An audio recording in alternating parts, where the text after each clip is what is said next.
Salam sejahtera Malaysia. Berita pada hari ini, di mana 7 ahli Parlimen BN dijangka akan letak jawatan, itu adalah hanya kabar angin, katanya Ahmad Zahid Hamidi selaku Timbalan Perdana Menteri 1 Anwar Ibrahim. Berita sepenuhnya, Timbalan Perdana Menteri Datuk Seri Dr. Ahmad Zahid Hamidi menyifatkan dakwaan terdapat 7 ahli Parlimen Barisan Nasional BN bakal mengosongkan kerusi masing-masing. Hanya kabar angin. Ahmad Zahid yang juga pengurusi BN berkata, kesemua ahli Parlimen parti terbabit terikat dengan aku janji beserta dokumen yang ditandatangani dan diikrarkan di hadapan beliau. Katanya Ahmad Zahid, itu adalah kabar angin dan kita akan lihat bahawa yang paling penting kita tunggu sampai akhir penggal, dan jika mahu lakukan tindakan-tindakan politik yang sebaliknya kita harus melihat mandat dan watika sudah diberikan kepada mereka mewakili parti dan bukan diri sendiri. Ini sudah ditandatangani oleh mereka di dalam aku janji dan dalam dokumen yang diikrarkan di hadapan saya, katanya Ahmad Zahid Hamidi baru-baru ini. Beliau berkata demikian pada sidang media selepas merasmikan Majlis Penutupan Madani Rider Polis Diraja Malaysia PDRM sempena peringatan Hari Polis ke-216 dan sambutan Bulan Kemerdekaan di Ibu Pejabat Polis Kontingen IPK Selangor pada hari ini.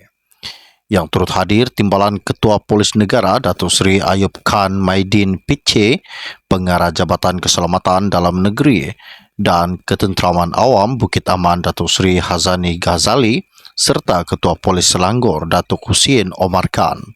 Semalam Ahli Majlis Kerja Tertinggi UMNO Datuk Lokman Nur Adam, satu rakaman video mendakwa terdapat satu desas-desus bahawa 7 ahli Parlimen BN akan mengosongkan kerusi mereka. 7 kerusi Parlimen yang disebutkan dalam video pengarah komunikasi BN itu adalah 4 kerusi Parlimen di Johor, masing-masing 1 kerusi di Pahang, Sabah dan Utara Tanah Air. Lebih mengejutkan lagi di mana akaun Yayasan Akal Budi disita, kontraktor bina masjid tidak dibayar selama 3 bulan. Mahkamah Tinggi di Kuala Lumpur pada hari ini diberitahu bahawa syarikat kontraktor bagi pembangunan projek Masjid Tuminah Hamidi di Bangan Datuk, Perak tidak menerima bayaran selama 3 bulan kerana akaun Yayasan Akal Budi YAB telah disita oleh Suruhanjaya Pencegahan Rasuah Malaysia iaitu SPRM. Pengurus projek pembinaan Masjid Tuminah Hamidi Ramli Inga 56 berkata, ekoran itu perjalanan pembinaan masjid berkenaan telah terganggu menyebabkan tempoh penyiapan masjid itu lewat daripada plan asal tarik siapnya. Katanya, sekitar pertengahan 2018, kerja pembinaan tersebut telah terhenti seketika kerana pada masa itu, Yayasan Akal Budi telah disiasat oleh SPRM. Sekitar 4 ke 5 bulan selepas itu, apabila telah mendapat kelulusan daripada Yayasan Akal Fala milik keluarga Datuk Seri Dr. Ahmad Zahid Hamidi, barulah kerja pembinaan tersebut diteruskan semula, iaitu pada awal tahun 2019, katanya beliau. Dan beliau juga berkata demikian ketika membacakan penyataan saksinya pada perbicaraan kes Timbalan Perdana Menteri itu yang diperintahkan untuk membela diri atas 47 pertuduhan, iaitu 12 pertuduhan pecah amanah, 8 pertuduhan rasuah dan 27 pertuduhan pengubahan wang haram yang membabitkan puluhan juta ringgit dana YAB. Ramli yang bekerja di bawah syarikat Nobly Energy Contraction Sendirian Berhad selaku kontraktor pembinaan masjid itu berkata, beliau mengetahui bahawa pembinaan masjid berkenaan adalah sumbangan daripada Yayasan Akal Budi melalui Yayasan Al-Falah yang dilantik sebagai pemaju. Katanya juga, pembinaan masjid itu bermula 12 Jun 2017 dengan upacara majlis pecah tanah tapak. Pembinaan dirasmikan oleh Ahmad Zahid ketika itu, Timbalan Perdana Menteri, dan pada Julai 2017 kerja-kerja tapak projek pembinaan masjid telah dilakukan, antaranya penanaman cerucuk dan pembinaan tapak. Saksi pembelaan ke-9 itu juga berkata, Ahmad Zahid kerap datang dan melakukan lawatan kerja pembinaan masjid berkenaan. Katanya, kebiasaannya beliau iaitu Ahmad Zahid akan datang dalam sebulan sekali atau 2 bulan sekali. Apabila datang, beliau akan memantau perkembangan pembinaan masjid itu dan untuk memastikan kerja-kerja pembinaan tersebut berjalan dengan agak lancar. Apabila beliau datang, melawat dan pihak kami ingin mengadakan mesyuarat pengurusan projek, beliau sendiri yang akan mempengurusikan mesyuarat tersebut, katanya.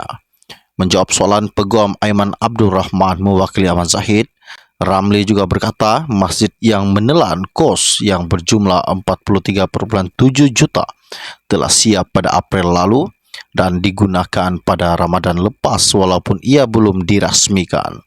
Sementara itu juga, pengurusi Masjid Al-Aula di Hutan Melintang Bangan Datuk Muhammad Sani Cik berkata, pembinaan Masjid Al-Aula juga adalah 100% hasil sumbangan penuh daripada Ahmad Zahid Hamidi. Katanya, saya masih mengingat pada tahun 1998, saya bersama-sama arwah Haji Yusuf iaitu pengerusi kepada jawatan kuasa pembinaan masjid tersebut ke Kuala Lumpur untuk bertemu dengan Datuk Seri Zahid. Ketika itu, Datuk Seri Zahid adalah pengerusi kepada Bank Simpanan Nasional dan perjumpaan tersebut telah dibuat di pejabat beliau di bank tersebut. Hasil daripada pertemuan itu, Datuk Seri Ahmad Zahid Hamidi bersetuju untuk menyumbang sebanyak 400,000 dengan memberi cek peribadi atas nama beliau kepada kami. Cek tersebut diisukan atas nama Masjid Al-Aula, kata saksi pembelaan ke-10 itu. Ahmad Zahid dalam keterangan pada April tahun lepas juga berkata, antara sumbangan Yayasan Akal Budi khususnya di Bangan Datuk termasuklah Iyah Ramadan untuk fakir asnaf anak yatim, penambahbaikan dan penambahan bangunan baru Surau Kampung Parit 25 dan pembinaan Masjid Tuminah Hamidi. Perbicaraan di hadapan Hakim Datuk Colin Lawrence Query bersambung pada hari akan datang. Tarikh akan ditentukan. Ahmad Zahid dalam keterangan pada April tahun lepas juga berkata, antara sumbangan Yayasan Akal Budi khususnya di Bangan Datuk termasuklah Iyah Ramadan untuk fakir asnaf anak yatim, penambahbaikan dan penambahan bangunan baru Surau Kampung Parit 25 dan pembinaan Masjid Tuminah Hamidi. Perbicaraan di hadapan Hakim Datuk Colin Lawrence Query bersambung pada hari akan datang. Tarikh akan ditentukan. Sekian info ringkas dari saya untuk Anda semua. Kita akan berjumpa lagi. Salam jumpa dan salam kenal. Bye-bye.